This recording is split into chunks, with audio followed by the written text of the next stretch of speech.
Hey guys, welcome back to the channel. Today I've got extra special guests on the channel. I've got Heidi and Toby from Crypto Tips.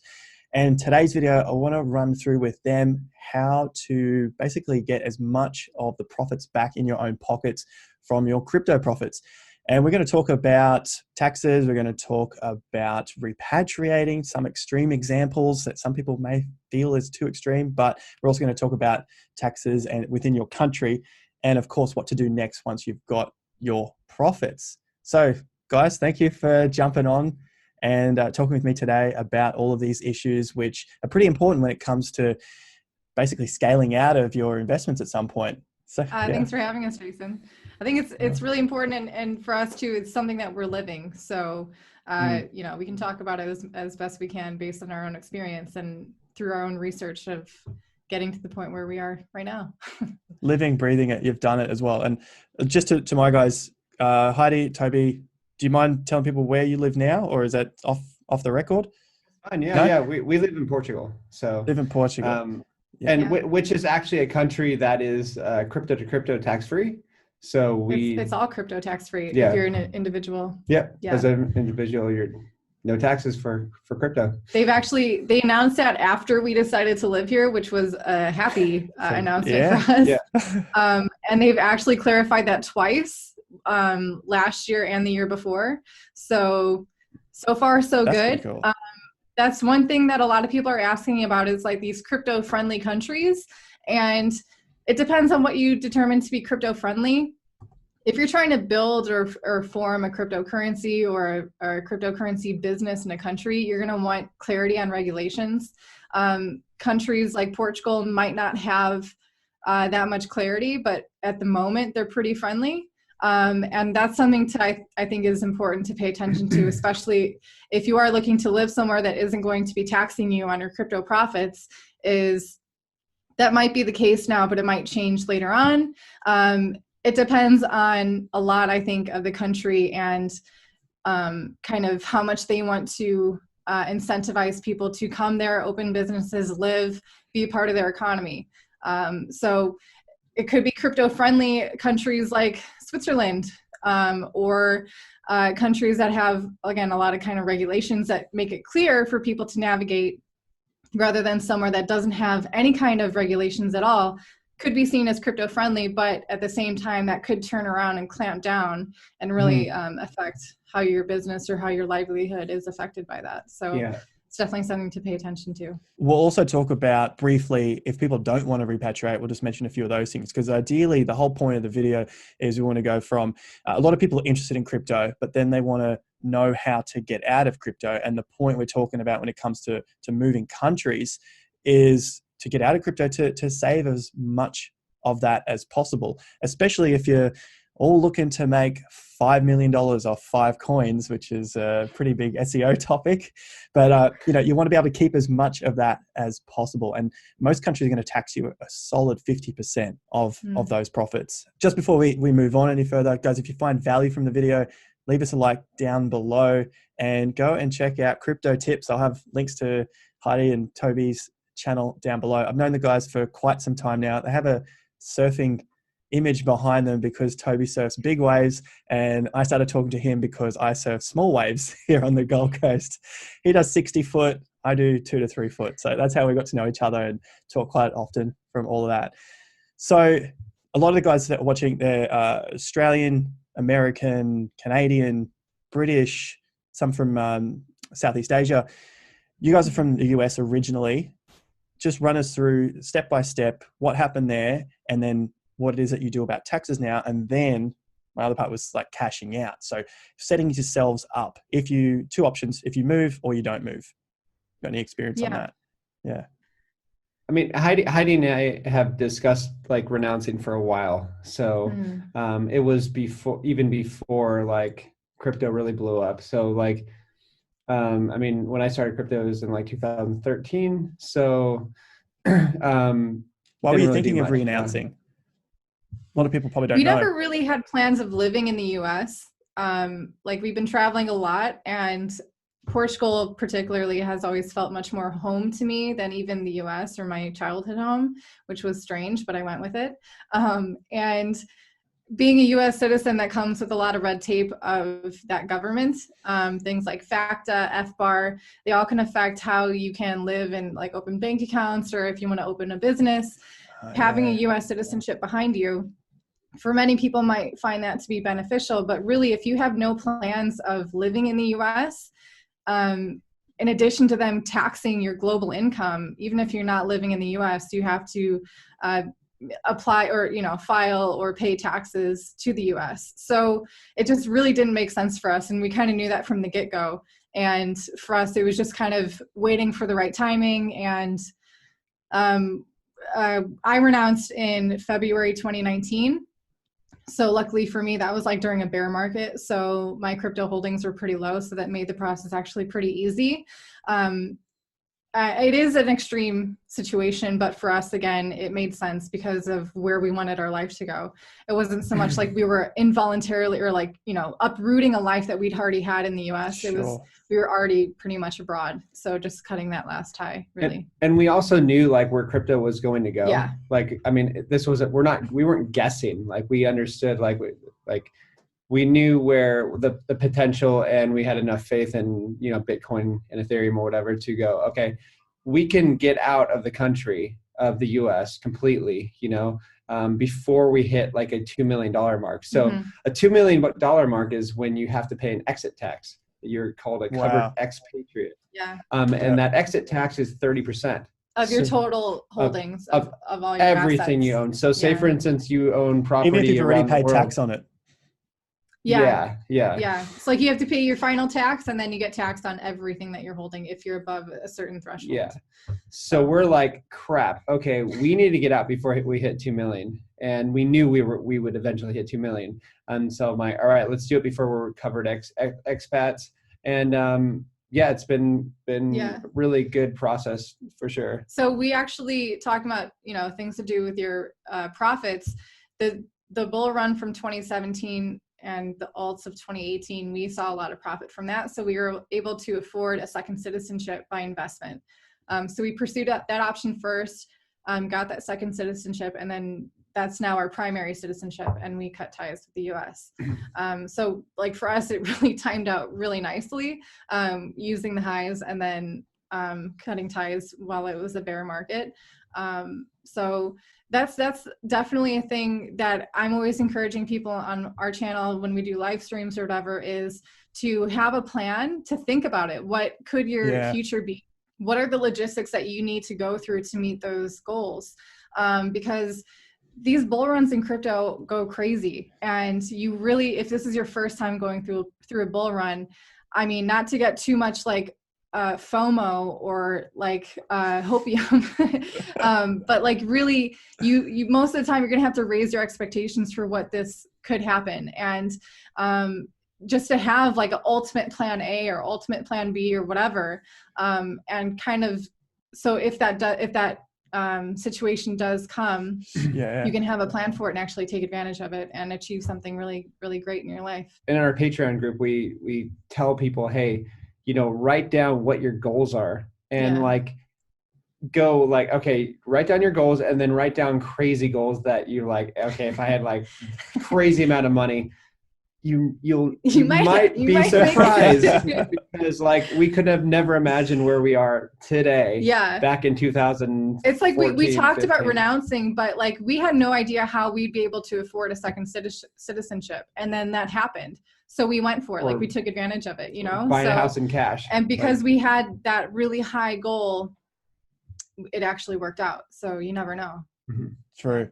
So just before we move on too much further, the buying a citizenship, basically you need to buy a property that's worth X amount of dollars, depending on which country you want to purchase a citizenship in, correct?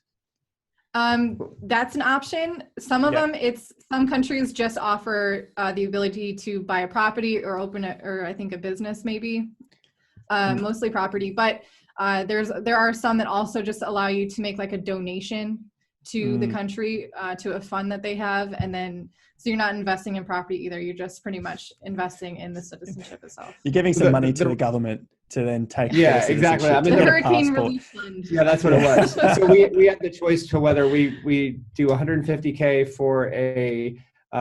for just a donation, or like 400,000 Yeah, for the for a property. overpriced property, which I Yeah. didn't want to do. There's other citizenships out there, so that averages about 4 to 5 months. And then there's other citizenships that out there that are like, for instance, Turkey is 250,000 US, but you get to buy a property. You got to hold on to it for about 3 years, and then you can sell it. So essentially, it could be a free citizenship as well. And that opens, because you want a portfolio of passports. It's really important because, like, especially nowadays, especially if you're an American. I mean, if you're focused on traveling, if you're focused on traveling, we'll talk about as well. If you happen to be an American, you don't want to leave. Do you know of any reasonable options there? And then maybe if we know any other things, say for Aussies or Canadians, British, are there any other options for these guys? But start with the US guys if you know of anything there, in order to be able to keep as much of your profits. Absolutely, because obviously the more you save, these coins have proven to be increasingly valuable over time, and not to mention just a helpful tool to have, not just for profit, but you might actually need to be using these, so you want to keep as many as you can. For the US, like we recently did an interview with a tax pro who is based in the US, and he had some great tips. You can move to a crypto tax friendly state, so you can at least limit your tax liabilities on the state level. Federal level is different. Obviously, that's going to be universal for the US. But like Wyoming, Colorado might be. I think he mentioned also Florida, because I think there's no income tax in Florida. Or no state tax. Thank you. So Puerto Rico, I hear about that every now and then. Puerto Rico is a territory. Puerto Rico is a territory or a jurisdiction. Yeah. It is, but there's some stringent requirements to be a resident over there. I mean, you have to spend a lot of the year there. That's what I mean. Like if you move there, if you're living in the US anyway. Yeah. Puerto Rico. I'm thinking for some of the US guys, you've got the Puerto Rico as an option. And it's a beautiful country, or beautiful island. So. and if you are from California, if you live in California and you're planning on maybe like being a tax resident, say in Florida or whatever, you should do that soon, because they're coming out with a law that says you have to continue paying California tax rate. That's nuts. I'm not really quite sure. I don't have the article in front of me. They're trying to lock him in. Essentially trying to lock you in. But he also had an idea, or this plan of creating an LLC for yourself as a trading company. If you do, I think like 50 to 100 trades a year, you can qualify to be a trading company. So then that way you're filing taxes and all that. But I think there's a lot of tax breaks for that. And also there's a lot of people who don't really know how to approach their taxes with crypto, because there's not a lot of clarity, again, with what's required for that. I think at this point, it's kind of like a goodwill effort if you're trying to, do it right or something. And so if you have an LLC that's a trading company specifically for cryptocurrencies, and you're using that to announce, it's like you're trying to be transparent. At the same time, you're also getting a lot of tax relief as well. So that could be something for people to look into. And again, setting that LLC up in like a tax-friendly state, which you can do. You don't have to live in that state to have an LLC in a different state. So Gotcha. Whereas Puerto Rico was, you had to live more of the year there. For the US guys, do you know much about any other countries? I know it's probably not of an interest to you, but with the US, it's very specific because they tax your global income. I'm not sure that Canada or Mexico does that. So maybe consider opening a bank account in a different country. Canada is thinking about doing this. Yeah. Along as Australia as well. So they're considering it, especially the more in debt these countries get. The more they're going to clamp down on their taxes. Yeah. We've actually looked into Georgia, the country in northeast. It's kind of like that central West Asia or something. Yeah. So they're actually they make it really easy to open a bank account, and they're, I think, crypto friendly, or at least very open to foreigners opening banking accounts. So it makes it very easy. It's tax free if you're making income from outside of Georgia. So that's a perfect place, if you want to make money outside, throw it to that bank, boom. Yeah, and it's with the euro, so that you can hold a euro account, so you don't have to hold a Georgian or Turkish lira. You don't want to be holding Turkish lira. And That that's thing exactly, is, that's something definitely yeah, to pay attention to as well. If you're doing a foreign bank account, what currency is your profits going to go into, and how, yeah. I mean, all fiat currencies are going to fail eventually, Well, but some are definitely not doing so well. Jurisdiction is pretty much what we're talking about when it comes to tax. And jurisdiction just means territory or country that you can say that you do a business from or that you live in, if that's what the rules are. So for the other guys out there, like we're looking at US, we're looking at Australia, it's about understanding the jurisdictions. And I know of some friends who have left the country and moved to places like Vanuatu. It's a bit more of a difficult one because their banking system doesn't always agree with Singapore or Australia. So that's a challenge as well. But to keep as much as possible, that's pretty much what we need to look at is jurisdiction. That's what it comes down to at the end. Who has jurisdiction over you and your time, which is essentially your money? So Yeah. that's the important one to look at. That's pretty much that massive point there. And the options are you either leave your jurisdiction to get to a new jurisdiction that's more friendly to you, or you stay and do the best you can in your own jurisdiction. It'll be really interesting to see, like, because this crypto space is continuing to develop and grow and gain more popularity and attract a lot of money and investors. And so it'll be really interesting to see how even different jurisdictions in the States, in Australia and Canada, want to be crypto friendly and encourage people to go there to stimulate their own local economy versus the other side of it where they're just trying to clamp it down and over regulate it, really. So it's something that's going to continue to develop and change, and I think it's definitely worthwhile to keep your eye on it and to be nimble if you can. Yeah, for sure. And we've got to do our best, especially with the global pandemic closing us all down and making it a little bit more difficult to move between borders. Yeah. So now that we've got that, we're looking at taxes. I'm just reading my notes. We want to understand how to use it in the real world. But basically, the most important thing is to set ourselves up properly first. If we didn't do that, now we're at the point where we've got to pay the taxes. We've talked about that, depending on which jurisdiction we're in. Real world use cases with crypto. Is it just a matter of selling out, paying your taxes, bringing the money back into your bank account, and then using it for what you want? Are there other options out there? Yeah. I think it's always smart to pursue different options for things like passive income or just getting as many streams of income as you can. Sure, so whether that's investing in property and then it's like a rental property, or you're going to flip houses or something, like that's always a thing. Or if you really want to continue to hedge against whatever crazy things are happening with your government and local currency, is look at precious metals maybe. And crypto, I think, is also always a good idea. Which crypto would you look at to hedge into? We got US dollar, USDT, USDC. There's so many of them out there. Coins. Yeah. Would you do that? Tether now has a lot of competition. There's always been a lot of mystery around the reserves of Tether, especially lately. Sure. And I think they're getting, investigated more and more heavily. I mean, Tether itself and all of its potential nefarious activities is an entire rabbit hole to go down. It's crazy, yeah. But now that there's a lot of different yeah. coins also, like they've dominated the market. I think more than half of the volume of crypto is going through Tether. So that's something. But there is now other stable coins that are chipping away at that USDC dominance. So USDC is by Coinbase. It's listed on a bunch of different exchanges also. Gemini. GUSD from Gemini.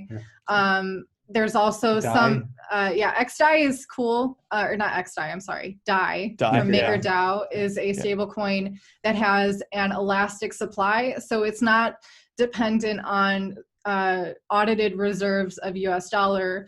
It is an elastic supply, so it's constantly changing to maintain that stability, which I think is a really cool option, and I would love to see much more getting explored and much more options like that. There's also some gold-backed stable coins, or maybe not. It's relatively stable to Bitcoin or other cryptos. With that is also that whole idea of audits, and if they're, transparent, and if it's really there, and if you can actually redeem it for gold, and how all that works. For me, escaping this volatility, definitely looking into stable coins, because for us, we're looking to always be stacking more sats and getting a better position for the next time around. At the same time, still being able to take profits and use those for whatever we may have our sights set on. I mean, there is something called the wealth cycle. So you want to chase the most undervalued asset, ride that to the top. So it's like a wave, and then you sell it or sell a lot of it. And then, right. Or maybe even just your initial investment and then pick it back up. And yes. Take it somewhere But else. as far as Bitcoin is concerned, I mean, that's one of the coins that I'm never going to sell a large chunk of it. Yeah. I'm just not going to touch it. Like, it's off the market forever. In case when I get old or whatever. So, there should be a portion of people's portfolio where they're never going to touch it. Yeah. You know what I mean? So regardless of, if you have to, like, in we'll my live mind, on the street before we sell. That's what I said. In 2013, I'm like, I'm not going to sell this portion of my Bitcoin. I'll live on the streets if I have to before I sell it. Before we renounce, legitimately, I think one of our just like you have your super high thing, like how low are you allowed to scrape before you get to your Bitcoin? Yeah. We're like, we could be homeless in Hawaii. It's warm there. They have warm showers. Warm showers and surf. Hey, why not? I see you get free tents in Honolulu too. So yeah, go live around the parks. We've run the gambit of scenarios for ourselves. Yeah. So, yeah. You're sorted. Yeah. So that's pretty much it. I think we've only just scratched the surface of how to basically go from getting your profits, getting as much of that back as possible, and then what to do with it next into the wealth cycle. So I'll throw it out to the audience. Like, if you guys have other questions, let us know in the comments. Because like I said, we've just scratched the surface. Maybe we haven't gone deep enough on a particular topic that you wanted to know more about. So let us know, and we'll hopefully get Heidi and Toby back onto the channel to dive deeper into those questions. What do you think? Yeah, of course. Yeah, that'd be great. Yeah, for sure. Sweet. Thank you, guys. Really appreciate having you on the channel. You guys know where to find them. I'll have a link to crypto tips in the comments or in the description down below. Don't touch anything in those comments. There are too many scammers down there. So only touch things in the description. I know it's crazy at the moment. And yeah, look, if you found some value, leave us a like, subscribe to the channel, bell notification icon, all that good stuff. I just want to say one last thank you very much, guys. Any last words? No, just let's get ready. Let's get ready. Yeah. Get ready for the ball. All right. Thanks again, guys, and catch you guys at the next video.